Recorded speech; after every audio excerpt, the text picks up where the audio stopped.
Looks like we are live. Looks like we're live. What's cracking, peoples? What is up? Man, we got a lot of sirens going right now. Dang. I got to fix some stuff real quick. Still new to this. The latency is crazy here. How do I change that?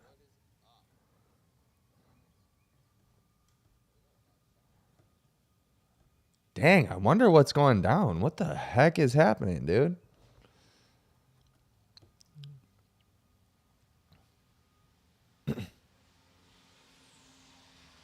What is going on?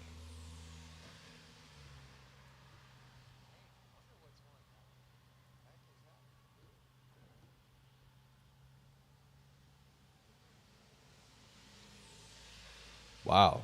Okay. What's up, people? We are back with another live today.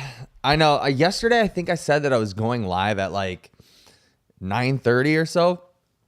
It didn't work out. I forgot about a couple things. I had a haircut today and I got my eyebrows did. I don't know if you guys can see that. Yeah. Eyebrows are on fleek. Eyebrows are on fleek. What else did I do? And then I had a meeting with my mentor. At 9:45. I completely forgot about this stuff, you guys. I completely forgot about it. So on Thursdays, my lives are probably going to be a little bit later. I get my hair and eyebrows done every 2 weeks. Your boy is hairy in terms of his caterpillar. And I need to take care of that because I think that, well, we could get into masculinity and stuff like that, but I think that taking care of yourself is such an important thing that guys just don't do. It's an important thing to how you operate day to day, the way you present yourself. It doesn't always have to be nice clothes, but at least if you're clean cut, you're clean shaven, you get to walk in way more doors.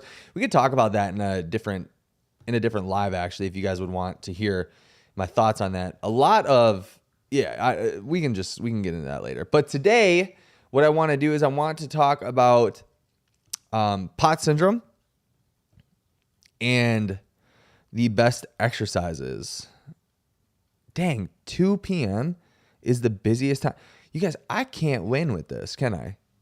I can't win with timing. What up, Mike? Here we go. Dive into the live. Yeah, buddy. Yeah, buddy. Thanks for these. I love these lives you've been doing. Of course, man. Of course. I like to go live. I enjoy this. I just wish I knew the intricacies to it. I wish I knew how to get more people in and stuff. And I think that thumbnails have something to do with it. I just haven't been, I don't know. I like the uncertainty and the idea of going live and seeing how many people show up, how many people are actually interested, how many people click through. I like to look at the analytics. By the way, we have hit officially today, we have hit 900 subscribers. I'm freaking pumped about that. I'm looking at my analytics right now, and in the past 28 days, we've gained 72. We've had almost 10K unique viewers, and then returning viewers is about 400, a little bit over 400. So that's pretty dope, I would say. It's pretty dope in my eyes. I'm going to start producing actual videos too again. It's just these lives have been the best way for me to produce content regularly instead of just one-off videos when I have the time to do them. And I guess, I consider this as part of my job now. I consider this like to be a professional, you need to act as a professional, right? So I consider going live every single day as much as I can help it. I consider this part of my job. So I'm going to continue doing it as part of my job. I love it. I really love it. But also like creating videos is like on my list of things to do too, but I can't add too many things to the plate because I do produce a podcast too. And that takes up a lot of my time, coming up with concepts now because we're coming up with ideas for the podcast. And then we talk about it. We we have to do it, and then I have to edit it, and then I have to make clips, I have to make shorts, I do all this stuff, and I've been doing the TikTok grind and the YouTube Shorts grind for this channel. But yeah, we hit 900 subs, and I couldn't be any more happy. 1,000 on the way. If we did 72 subscribers last month, and I wasn't really grinding it out like I am now, I think we can get to 1,000 this month. Let's see. I don't know. It's May 9th. Let's see if we can do it.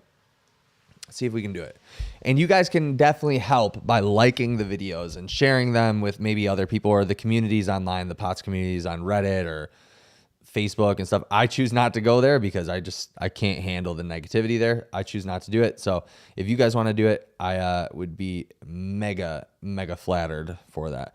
We have a couple people in here right now. I want to wait a little bit to talk about the best POTS syndrome exercises. And you guys, by no means, I don't know why this is only set for an hour. My live is set for like an hour. That's super weird. I hope it lets me go past an hour if I have the ability to. Okay. Well, anyways. Today I want to talk about in my opinion, the best exercises for POTS syndrome at different stages. I want to talk a little bit over the rationale of programming and the thought processes that I do go through when I take people through programming for POTS syndrome and getting better with POTS. I think that this could be really helpful. This could be really useful.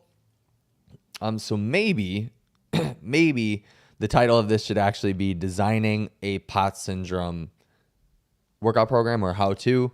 But yeah, we're going to get into some of the intricacies of this. I think that it's going to be helpful. I want to go to the POTS coach. I want to go to her page and show you guys this, because I actually think that this chick has some pretty decent advice to give to people. The POTS coach. Let's see. Have you guys heard of her? The POTS coach? She's got some pretty good advice. The only thing that I don't like that she does is bodybuilding. I don't like that she does prolonged caloric deficits with POTS syndrome. I think that can be detrimental. But again, like I've said before, I think that what I do can be detrimental. It's not necessarily conducive to a super healthy lifestyle, the extreme side of CrossFit that I do. So a post that she made was this one. Why is the focus going everywhere else but this? Right here. Can walking help POTS? Number one, think about this. You may be desperate to get back to the activities you used to do before having a condition. How many of them involve walking? Whether it is walking somewhere, doing your shopping, walking into work, all of them involve steps. It isn't all about building up tolerance, though. 2, the power of walking. Walking triggers your muscles to contract and relax. What does this mean? It helps support blood flow. It improves digestion, which is great if you're struggling with appetite. It also decreases blood sugar. Studies have shown decreased cardiovascular risk. It helps boost vitamin D by being outside. Not everybody's going to walk outside. We'll get into that at a point here. The problem with the Levine protocol. Oh, I didn't even read this on hers. Here we go. Let's do it. I'm going to like this right now. I'm liking it. Being fully sedentary for the rest of the day after you exercise will not help you. And a protocol which it's almost solely cardio based with very little activity across the rest of the day will likely lead you feeling even more symptomatic during your cardio and every time that you stand up. She's from England or something, so the barrier, the language, the way that they speak is a little bit different. That's why I'm having a hard time reading this. 4, boosting your mental health. Nature boosts endorphin and dopamine production, meaning that it promotes happiness. It has also been proven to reduce anxiety. Getting daylight first thing in the morning can really help set up your body's internal clock by regulating the release of melatonin, which improves sleep quality. Awesome. Practical tips for starting. Wow, this is really good. So go on Instagram, follow the POTS coach approach. Look, like I said, this isn't all about clout and money and stuff for me. This is really practical and really good advice in my opinion. So I'm going to share with you guys things that I find that I think that are very good. What up, Akar? How are you, buddy?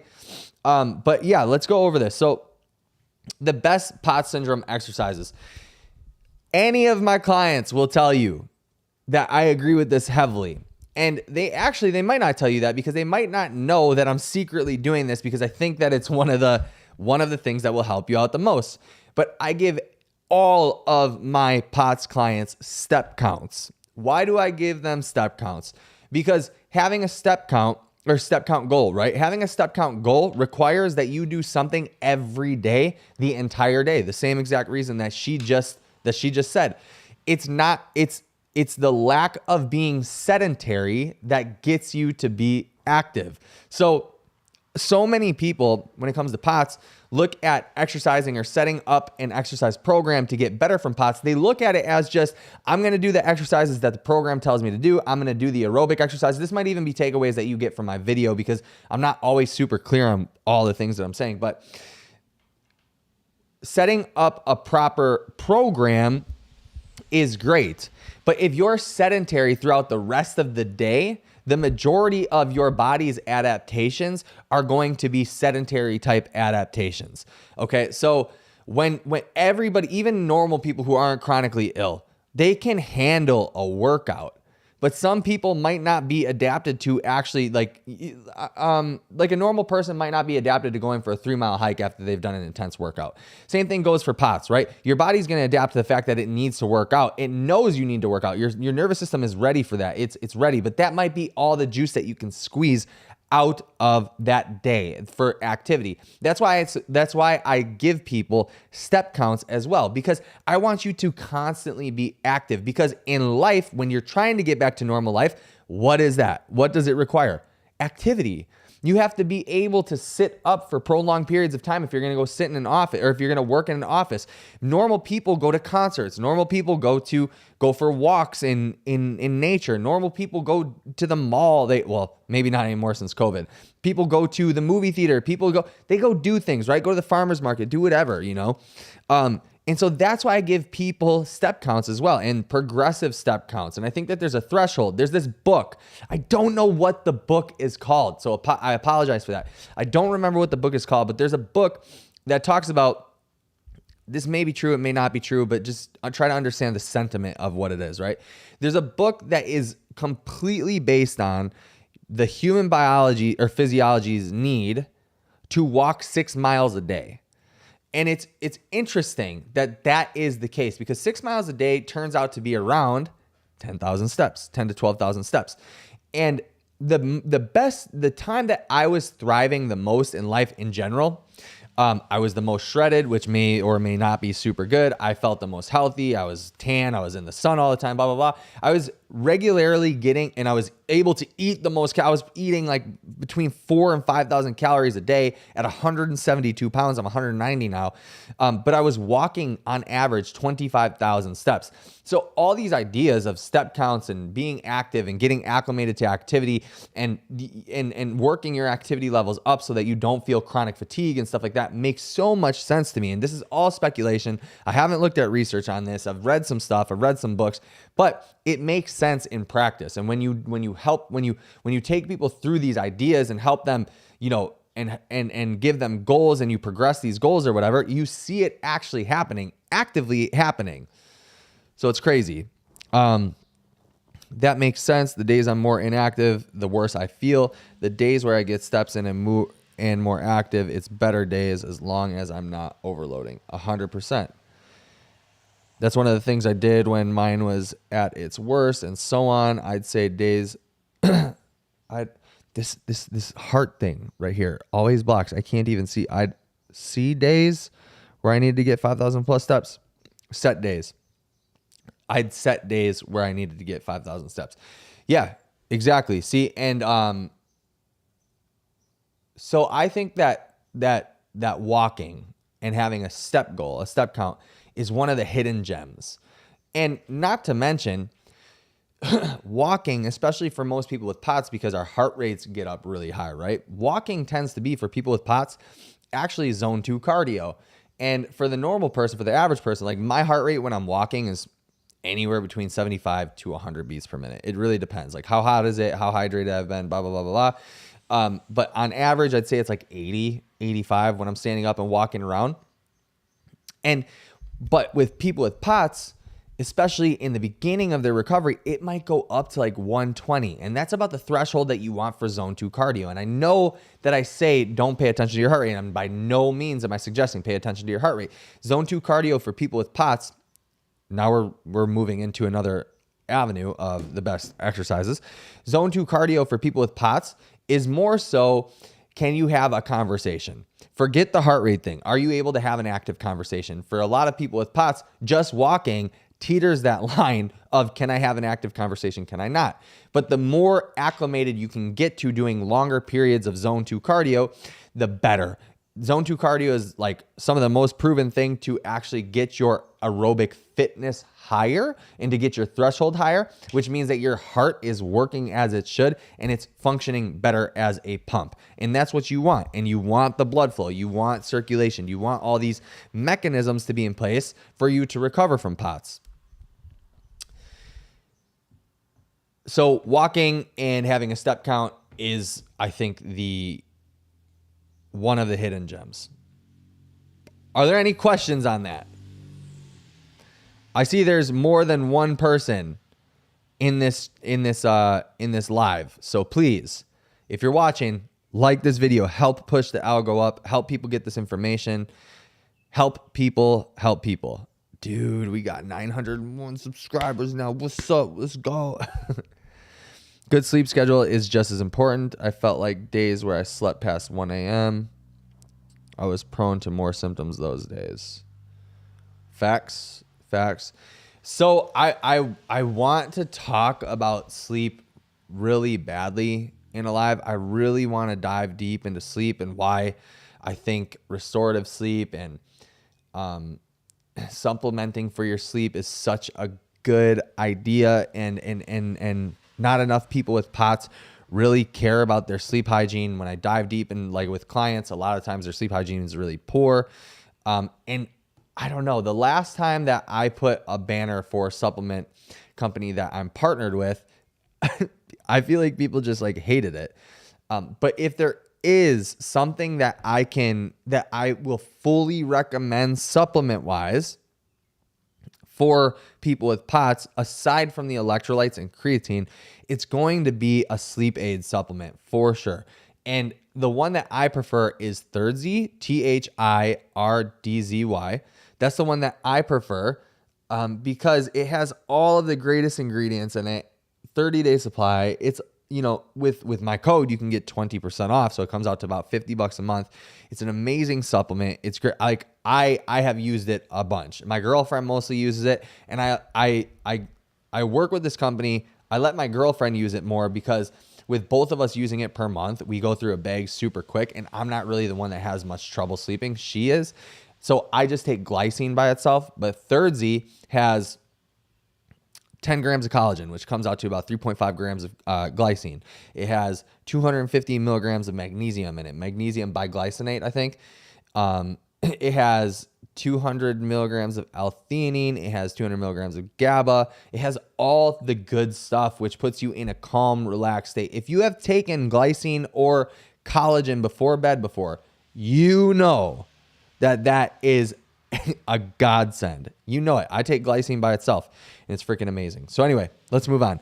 Are there any questions? On walking and step counts for POTS syndrome?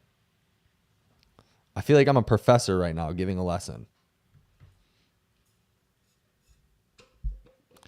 I'm going to wait a couple minutes or a couple seconds, I don't know, a minute or two before I get into exercises specifically, how to progress them and when.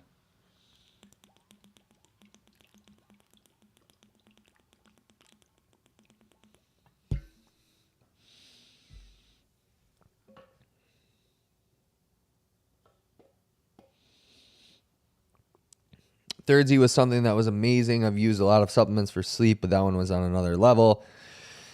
I've never had one that good, and my GF uses it the most, and she doesn't sleep without it. Yeah, see, it's freaking awesome, dude. I mean, I'm not even just saying that because I work with them and I know the owners and stuff like that. I'm saying that because for real, like it has proven ingredients. There's science behind it. Jazand, do you think a beta blocker has an effect on recovery? I feel like it doesn't do anything other than lower my heart rate by 10 to 20 beats, but nothing else. It doesn't do anything for my energy. I don't think the function of a beta blocker is to increase your energy. I think it's to do exactly what you just said. To be honest with you, I'm not a big fan of pharmaceutical drugs in general, especially with POTS syndrome, because think about it. With POTS, there's no medication directed towards POTS. There's no medication that has some sort of benefit to the autonomic nervous system. It's all directed at symptoms that you deal with, right? And to be honest with you, the symptoms that POTS give you, they're all manageable symptoms. They're all things that you can deal with. They're just uncomfortable. So people get prescribed beta blockers, and I'm like, why? What like everything has been said that it's not dangerous. Like go online. Who's dying from POTS? Where are the bodies? No one says that it's dangerous. Not even doctors say it's dangerous. They say that it can be debilitating and stuff, but so that's why I'm not a fan of it, because I think that the symptoms are manageable. And for some people, what the symptoms do is they cause great anxiety, and that's why they need to get on medication, because otherwise they're obsessing about them. They're thinking about them all the time. Do I think that beta blockers have an effect on recovery? It's a loaded question. Yes and no. Why does your heart pump the way it does is the question that I would ask you. And I want you to go Google this. Why does your heart function in the way that it functions? What is the mechanism? Why does it do what it does when you're exercising? Intensity, remember, is very relative. So like something that might be intense for one person might not be intense for another. So why does your heart do that? Why does it? And then the other thing that I have noticed where people with beta blockers, especially like higher dose, not super low dose. I've had people that are on propranolol and like small stuff, or like, is it propranolol? I don't know. I've had people that have been on beta blockers, like really small doses, and I've had people on like normal doses. And I do notice that it has an effect on fitness and progressing fitness. So yeah. Do you prioritize leg workouts more than upper body? I felt like leg workouts knocked me out the next day or two, and I held off on it up until now where I can do it more. Haha, we're going to get onto that in a minute. Propranolol helps with exercise tolerance. I thought the same until mine hit another level of low, and I was able to progress once I was on it. I don't have that experience with clients. If that's how it worked for you, then great. I haven't had that experience. Cardiovascular fitness in particular is what I'm talking about. Now, Jazand, you said, that's good to know, Akar. Thank you. I'm suddenly able to tolerate strength training, and I didn't know why, so that could be it. Yeah, maybe it could be it. Maybe it could not be it. I'm not going to act like I'm an expert in pharmacology either, but what I will say is my experience that I have noticed. And I have noticed that people on beta blockers have a harder time progressing aerobic fitness. Anaerobic fitness, if your heart rate's not going out of control with aerobic fitness, you're probably better able to tolerate weightlifting for a couple reasons why, right? 1 second, guys. You're probably able to tolerate anaerobic fitness for a couple reasons. Anaerobic fitness is highly dependent on not being aerobically deconditioned. So your ability to push certain intensities or have certain volumes when it comes to squatting, for example, right? Your ability to tolerate certain volumes and intensities of training come from being fit enough to do that exercise again. For example, if you're doing 5 sets of 5 squats, but it takes you a whole hour to do that, are you really getting the stimulus that is intended with that workout? Probably not. The stimulus is probably intended for strength training, not aerobic training, or not an hour of training, just the 5 sets of 5, right? From what my POTS specialist and PCP said, that's the most safe medicine, most POTS people, from what I know. Yeah, I mean, basically every single person not every single person, but at least half, maybe a little less than half of people that I train with POTS have been on propranolol or something like that. But the point that I'm trying to make, right, is that your tolerance going up due to a beta blocker is likely because your heart rate is lower. So you're able to recover between sets a little bit faster, so you can actually get the intended stimulus of a workout. So you're actually able to do more sets, you do more reps, things of that nature, without getting winded, without getting out of breath, without, your heart rate feeling it's like you're doing a HIIT workout. That's probably why. When you take that away, you can't tolerate the same intensity of exercise. But I think that that's something that you can train and figure out on your own. I always say, I want to get your aerobic fitness right first before we really push the weights hard, for exactly that reason, so that we're not depending on our aerobic fitness to be able to have anaerobic fitness. Does that make sense? I don't want people getting so out of breath from doing a set of squats, deadlifts, dumbbell rows, or whatever, that they can't finish an entire workout. So what do? We focus on their aerobic fitness first. And generally, that seems to be the best way to do it anyway, because once you have your aerobic fitness in control or under wraps, right? Once you have that down, your maintenance level of aerobic fitness is super low to maintain it. And then you can move into strength training, because strength training also does have an aerobic nature to it too. So you're getting a 2-for-1 with the anaerobic stuff, so the weightlifting.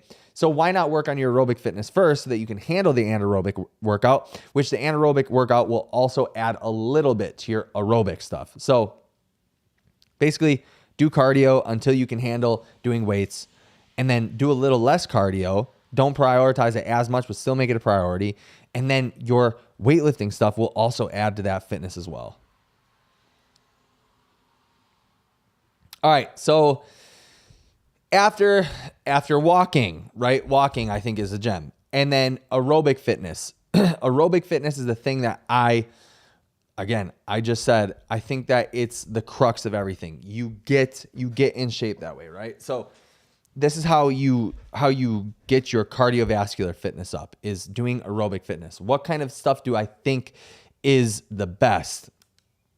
I personally really, really like walking, and I really, really, really like air bikes. The reason why I like those two tools, well, I already talked about why I liked walking. Why do I like air bikes so much? Because the intensity that you can have on an air bike can vary so much. You can have low intensity intervals or low intensity steady state cardio on an air bike, and you can do high intensity intervals. I really like that you're able to mix the two together. I like that you're able to mix the modalities and get desired effects, right? Get certain stimulants from it, or stimuluses from it, rather. Now, I think that a lot of you guys are going to be watching, you're going to wonder, but exercises specifically, like CHOPS protocol, and a lot of people online say I should be doing the recumbent bike, or I should be doing something prone, things of that nature. Here's my view of how you should look at this stuff, right? And I think I said this in a different live before. I like the recumbent bike if it's what you can manage.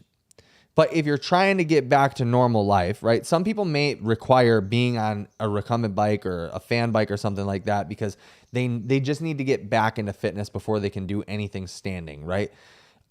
But my outlook on it is that you should be doing things that mimic daily life, the things that you do in life. And also you should be mimicking the things in life that give you troubles, so that your body makes the necessary adaptations to it for you to be able to do it in real life again.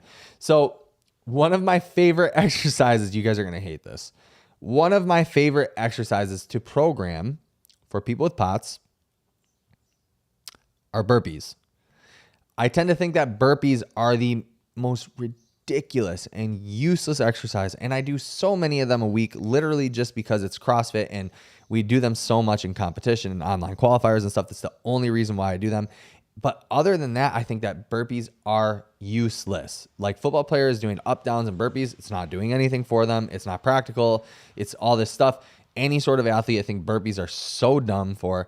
But for people with POTS specifically, I think that they are very good exercise. Can you guys guess why? Can anybody guess why? I think burpees are super useful for POTS. Chat.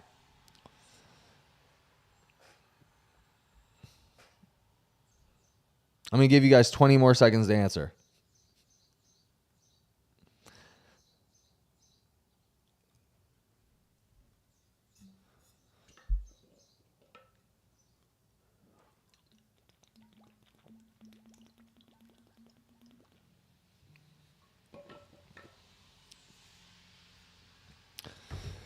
That's right.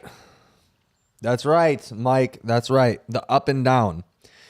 Lots of people with POTS have trouble with the elevation change, right? So from going from sitting to standing, going from laying down to standing, going from bending over too fast and standing back up. Lots of people have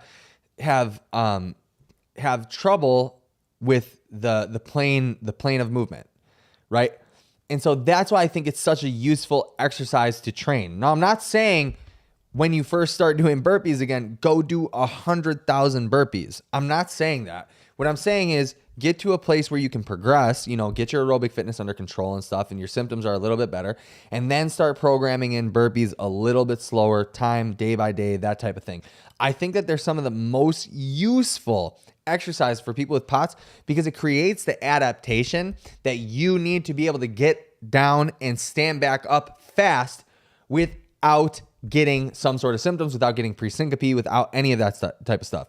It's a postural movement, so it's, man, I hate this chat thing, or I don't hate it. It's a postural movement, so it adapts. Yes, I'm going to love hating doing those when I get to that point. Yeah, exactly. Jazan, because it's hard on your pot, so it trains it to tolerate better.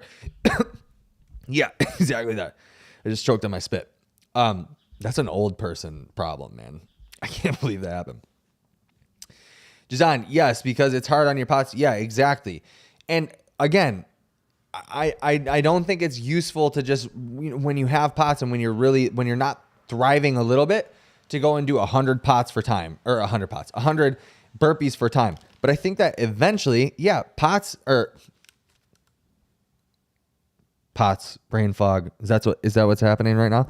I think eventually burpees are a good thing to put into your program for that reason. Now, it's not the first thing to put in, but yeah. Now, addressing Akar's question about, do I put a heavy emphasis on leg workouts? I don't put a heavy emphasis on leg workouts. I put an equal emphasis on leg workouts. And generally how I start people out with leg workouts is it's more pumpy by nature. If you have spent any time in bodybuilding, you know what a pump is. And I make sure to do more of that. Higher rep, less intensity. Maybe not less intensity. Higher rep, less weight type stuff when it comes to legs. Where people go wrong is with squats, with leg press, things of that nature, right? Even like really heavy back rack lunges or front rack lunges. It creates so much systemic fatigue. That's what the issue is. That's probably why you said I felt like leg workouts knocked me out the next day or two. Because the exercise selection the exercises that you select, the ones that you choose, do have consequences. Deadlifts right away in a program have consequences if you're not super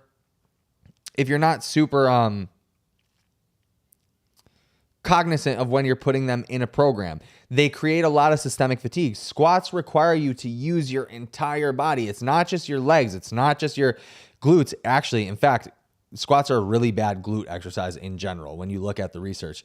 But it creates a lot of systemic fatigue because it's using a lot of muscles. You have to bear the weight on your shoulders. You're tight. You have your upper back super tight.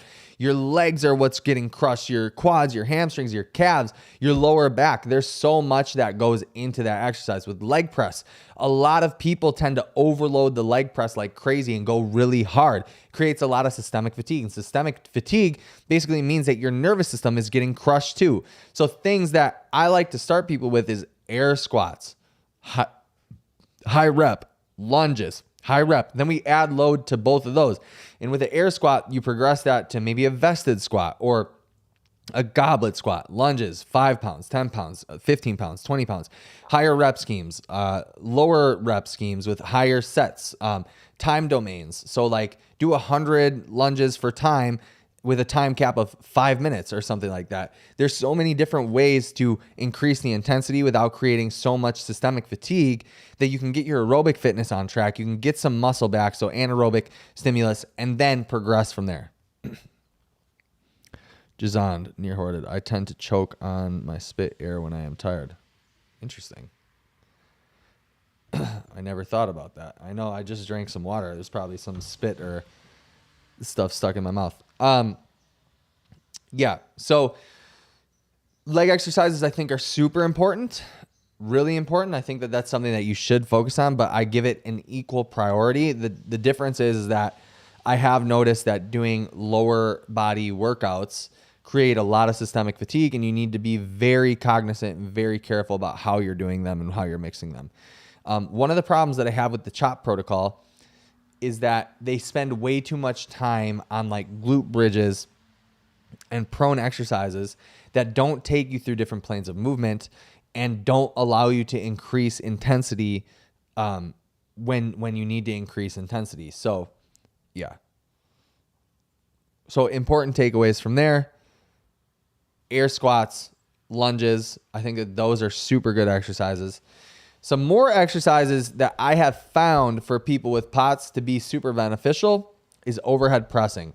For some reason, this position right here affects a lot of people with POTS. I'm not going to pretend to know the answer why, but it affects a lot of people with POTS. So this pressing tends to get people dizzy. From the people that I've worked with, at least, tends to get people dizzy and tends to make them feel more symptomatic. I don't know why, so I do a lot of that.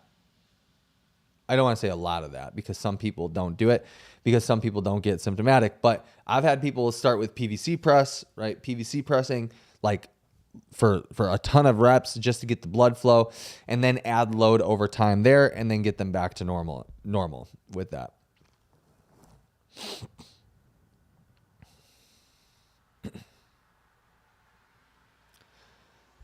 Any questions there?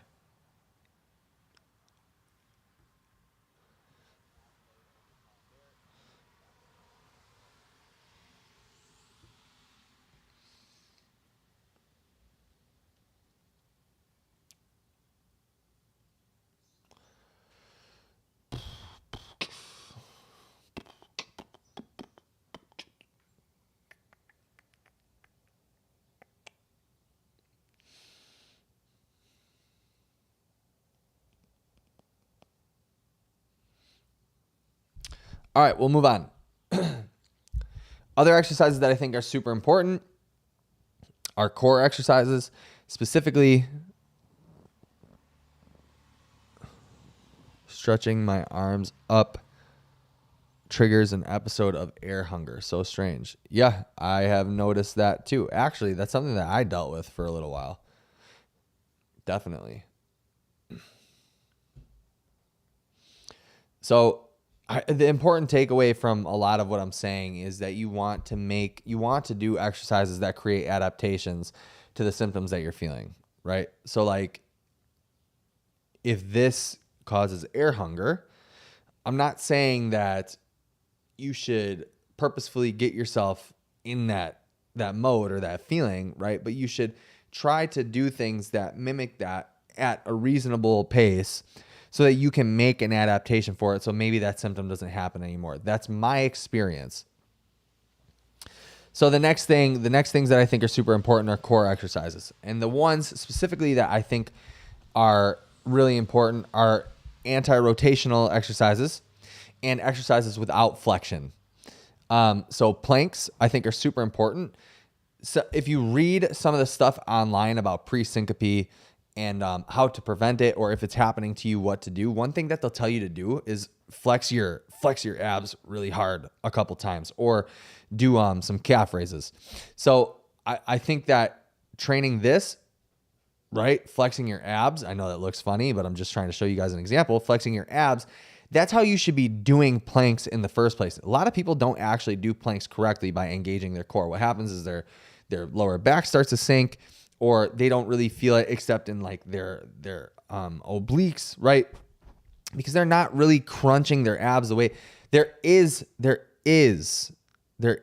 crunching of the abs when you're doing planks. If you're doing a plank right, you should be pressing against the floor. Your upper back should be semi-rounded. Your core, your stomach should be flexed a little bit, right? Like you should be a little bit, bent, and you should feel your abs flexing just by chance, right? Like right now I'm in the position and my abs are flexed. Here they're not flexed.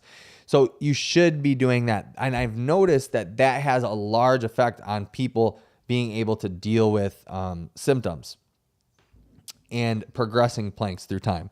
So those, and I also think anti-rotation movements such as like the Pallof hold or the Pallof press even has a really good effect on people. I think that those are very important too. Who could this be?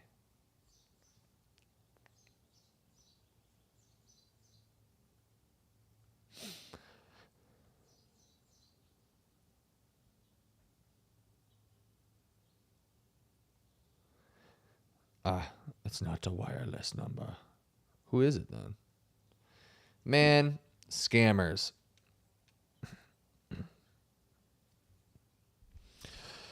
So planks, anti-rotational movements, those are all super important.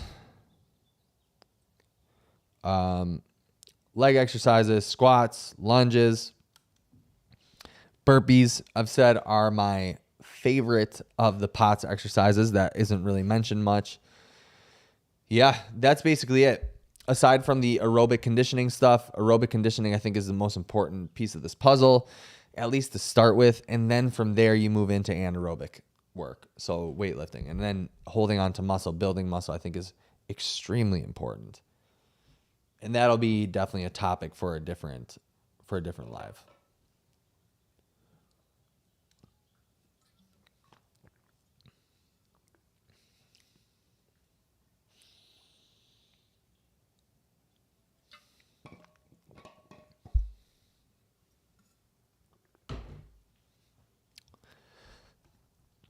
All right, I'm opening up the chat. You guys ask questions, and I'm here to answer.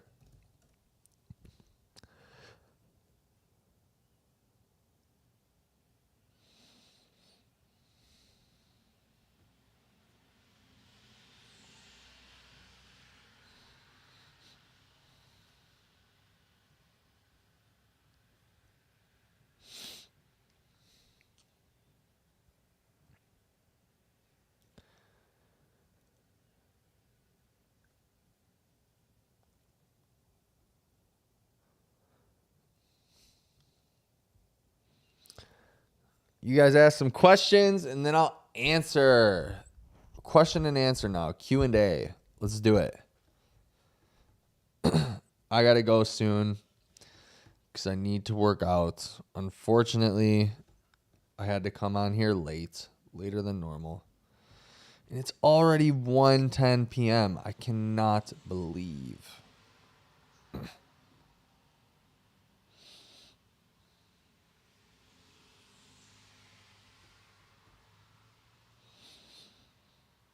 Have you heard of the one kettlebell swing, one breath, two kettlebell, two breath, and so forth?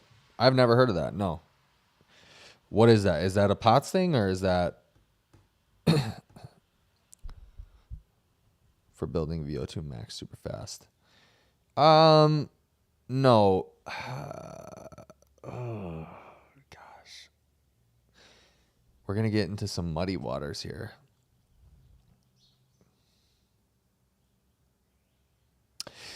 VO2 max, I understand that it's a very, very important marker for health and longevity, for sure. There's so much crap online about how to build your VO2 max. Now we're getting into my field of expertise specifically. Which is athletic development, getting people more fit, getting people scholarships to go to college. So what I really specialize in, besides what I do really well with, besides this, are a couple things. I'm really, really, really good at getting people shredded. I'm super good at that. And strong. So like bodybuilding preps, I'm really good at that. The other thing that I'm really good at is getting people faster and a lot more fit. Those are two of the things that I'm very good at. And I have a whole what's it called? I have a whole host of people that I've helped get D3 to D1 scholarships. So like high level college athletes, right? I have a whole portfolio of that. That is what people in my area come to me for. That's what I'm known for, is athletic development. And there's a whole bunch of crap online about building VO2 max. So I'm not really sure where you heard that from.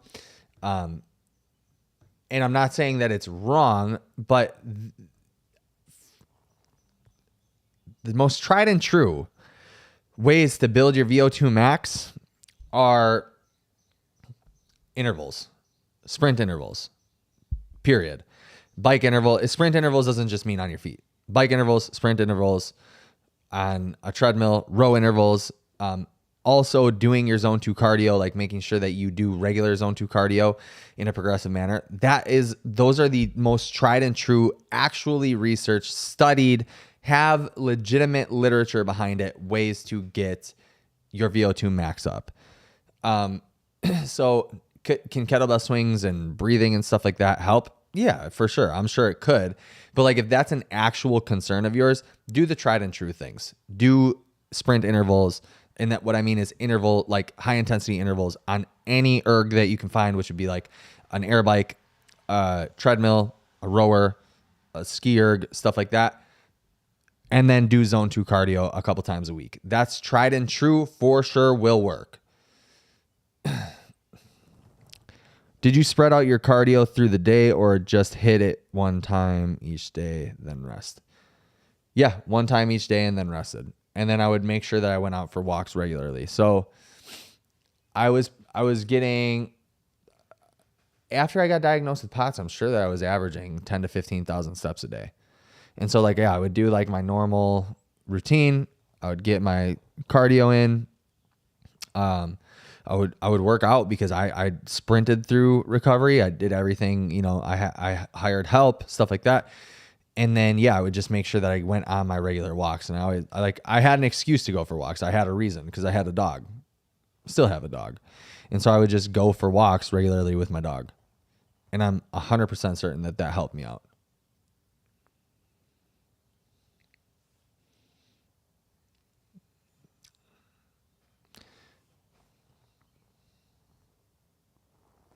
I am open for more questions. I'm only going to be on for a few more minutes, 5 to 10 more minutes. So ask as many questions as you can think of before I go.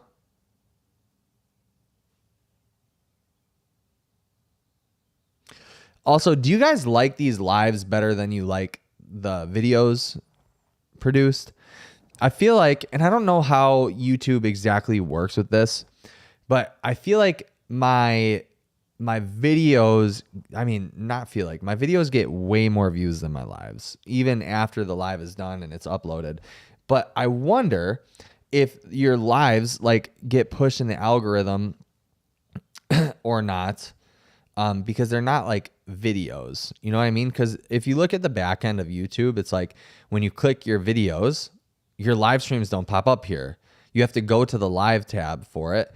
And when I go to my videos, that's where all my actual videos go. And like my videos average a couple hundred views at least. Sometimes it doesn't hit, but it seems like most times it does. When it comes to POTS, they hit and they go well. So do you guys like this format better, or do you like actual videos, or do you like a mixture? Like would you guys want me to produce at least one video a week? That doesn't mean that I would stop going live every day. I still want to try to go live every day. It's just, I want to know what we like.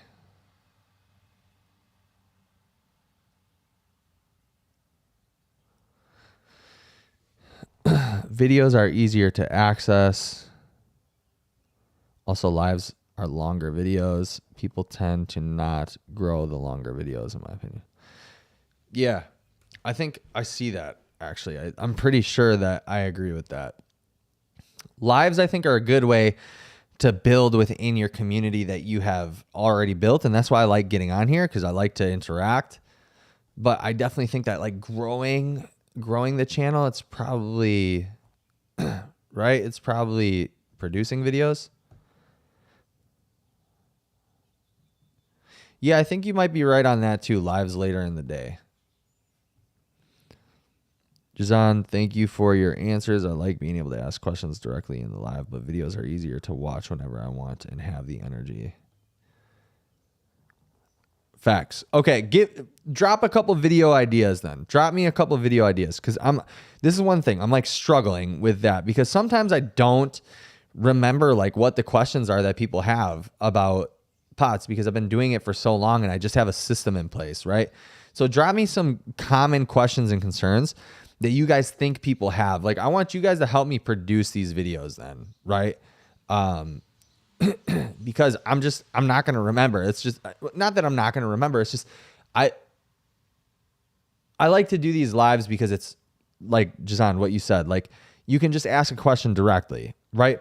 But I think that the way to reach more people is going to be to put the videos out, and then they come and join the community, and then we'll have more live viewers eventually, and we'll be able to all interact with each other. And like, I have a bunch of stuff, moderators and stuff, kick out people that are being negative, stuff like that. So help me out. Give me ideas. Hydration is good. Which salt and why? That's pretty good. I like that. I like that.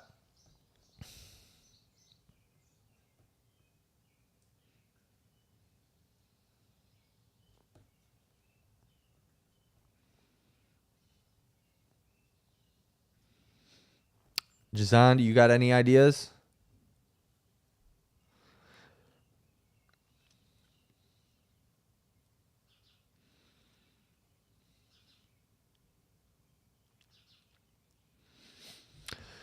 Heart rate. I think I've done 2 different videos on heart rate. Let me look.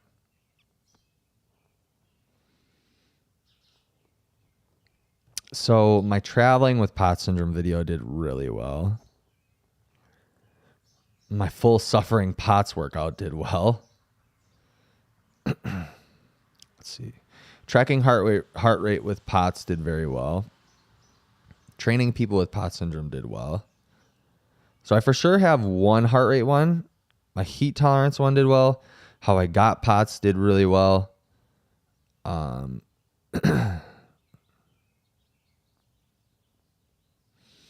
How I do CrossFit with POTS did pretty good. My POTS syndrome diet, getting back on track. How I manage POTS syndrome did really well. Got 2K views. Maybe I should do like managing POTS syndrome symptoms. It's hard though. And I guess you guys can answer these questions. It's hard. It's hard because the answers are almost the same for like everything with POTS. And like I almost feel bad recycling the same content all the time, but maybe people just need it in more digestible ways, right? And maybe that's what like if I like say like the way to manage heart rate and heat are going to be the same, which technically they are. It's exposure to both. Like that's not very like sexy, right? Like people aren't gonna like stay on and like, I don't know, maybe they do, because I feel like the advice that I give in all my videos is practically the same, right? You make POTS videos for Dutchies. I make videos with all the things I learned in games. Cool. Let me subscribe.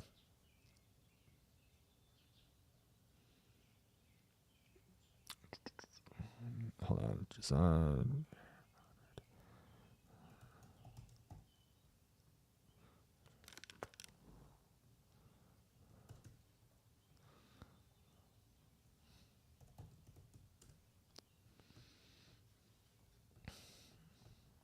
$462 subs now, Jazan. Nice. Good stuff.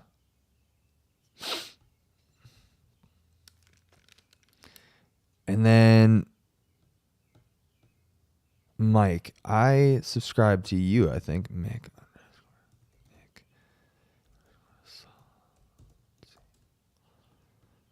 Yeah, subscribe to you. Nice, dude. You got 5 subscribers. Everybody go subscribe to Mick.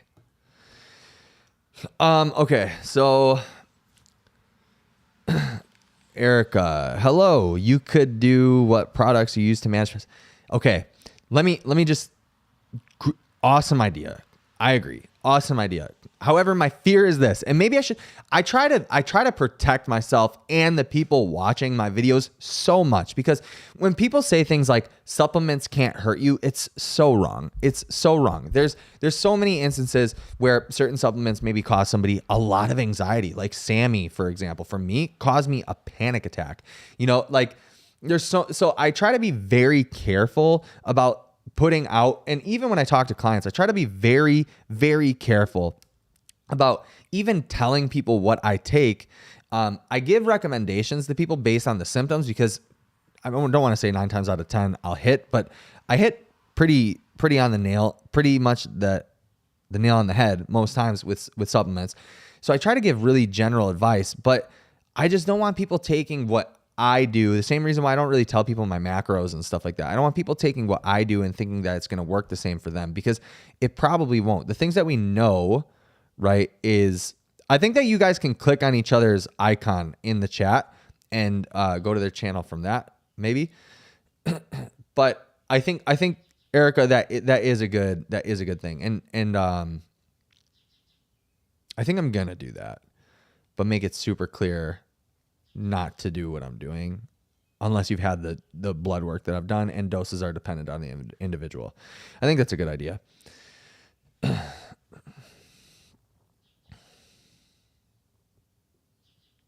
Anything that helps you is interesting to us. Managing flare-ups, I like that. Managing symptoms, you could do with products. You could put yourself in the mind of you got to put yourself in the mind of someone who is struggling and doesn't have any answers. Yeah, I know. But it's the same reason that I struggle to give just like normal general fitness advice, is that I've been doing this for so long, I don't even know what the questions are anymore. Does that make sense? Like, I've been doing it for so long that's why it's so helpful to get on these lives, because people are actively asking me questions that I don't even think I'm like, why don't you have the answers to this?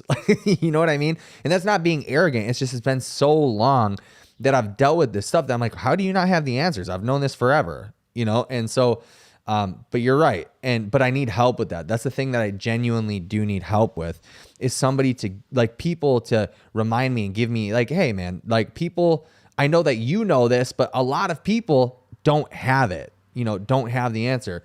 And that's not to say that I have the answers for everything, but some questions I may have the answers to, at least in my experience. You were my first subscriber. Nice. I hit 5 and I'm like, whoop, whoop. You should celebrate every milestone. Back in the day, I wanted to be a famous YouTube vlogger so bad. I used to watch FouseyTube and Roman Atwood and all those guys, and anything that I did, I had a celebration over. 100 subs. I remember hitting 100 subs. I was like, oh yeah, I'm famous. I'm gonna be famous. And yeah, YouTube was a different animal at that time. Maybe all excluding supplement, salt products, what you use to heal pains, ice, heat, equipment. Yeah, Erica, I think that your suggestion in general was really good. I think I'll just go over it all, to be honest, because I can give explanations. Like, I can do disclaimers, and just be like, this might not work for you. Yeah, I had to find the supplements that work for me. It was touch and go. It was trial by fire. Yep, true.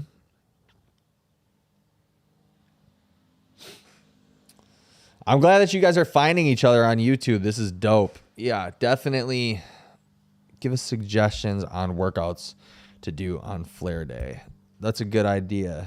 It's a good idea too. Okay, hold on. I got to write this stuff down. Hopefully my live doesn't end.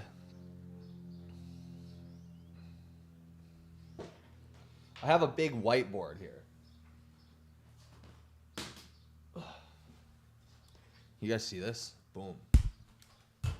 All right, I'm going to write these ideas down. I don't know what this means on my live. When you suggested real salt to me, it changed my life. LOL. That's awesome. Okay. Erica, if you haven't already, you should order the Element sparkling drinks. The canned Element sparkling drinks. They freaking hit it. They got that so right. Uh-oh. Okay. Let's see. So, hydration. Oh, this marker sucks. Let's see. I hope that this, I don't know what this is telling me right now. So if it ends by accident, I'm super sorry, guys, and I'll see you tomorrow. But if it doesn't, awesome. Hydration. Which salt? Why? Managing flare-ups.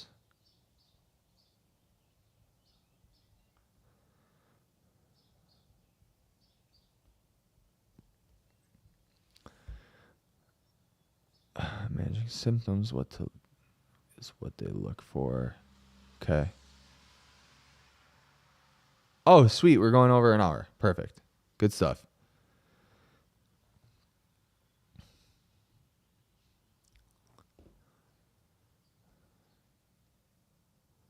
Supplements I use.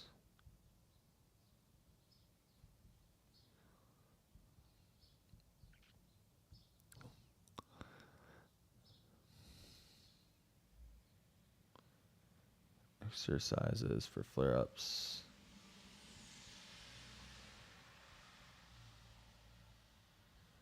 Let the Reddit threads begin. Oh, you did get it. Nice. That's awesome. Yeah, they're so good, dude. They're so good. I'm going to have one after my workout too. Heart rate. Mike, what do you think in terms of heart rate? And Jazan, I want one more from you.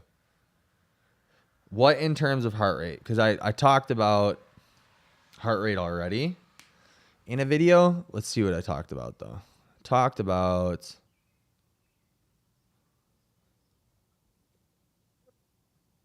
901 subscribers. I cannot wait to get to 1,000, dude. Tracking my heart rate with POTS syndrome.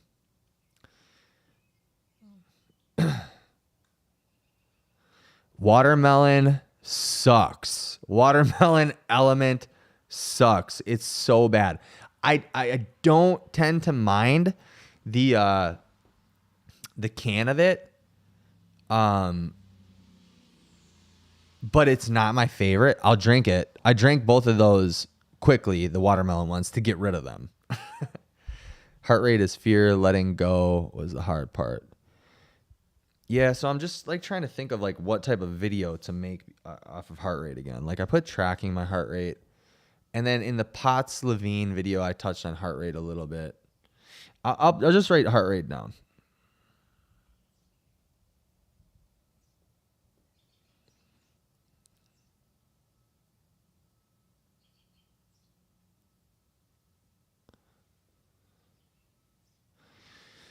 And then one more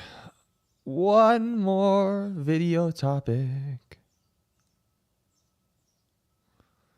You dump an Element packet in your protein shake. I hope the unflavored one with like chocolate or something, chocolate salt. That'd be like a dark chocolate sea salt protein shake.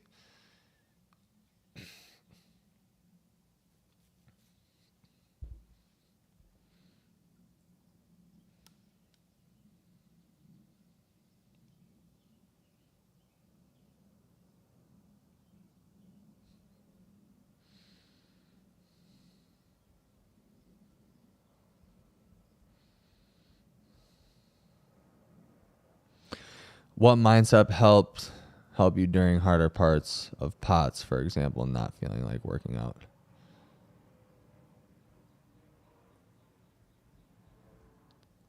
It's a good one.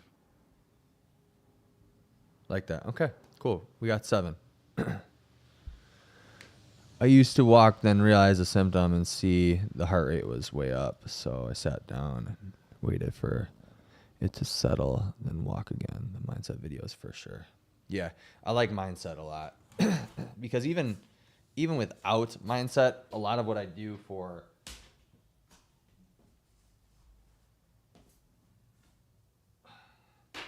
a lot of what I do for my athletes and coaching and stuff is mindset based.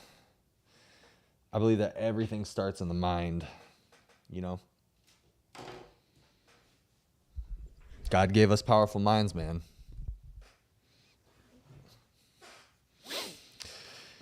All right, y'all. I have seriously got to get going to go work out. This day is it's flown by.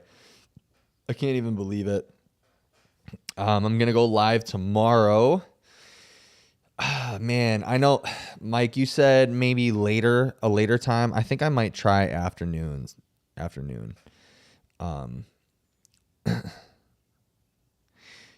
Eric, I actually did a whole day of eating for POTS. I did my POTS syndrome diet. Maybe I'll do a full day of eating again. That could be really good. People like that. People like to watch other people eat. Okay. Yeah, I got to go. This day has flown by. Maybe I'll try an afternoon live tomorrow. But yeah, either way, we'll be live at some point. And thank you guys so much for being here. Thanks so much for the recommendations for videos. I'm going to get working on one of these today for sure. So I appreciate you guys. Thanks for chilling with me again. I like this. It's like we're a bunch of friends, homies just hanging out. And we'll talk to you guys tomorrow in the next one. Peace out. Goodbye.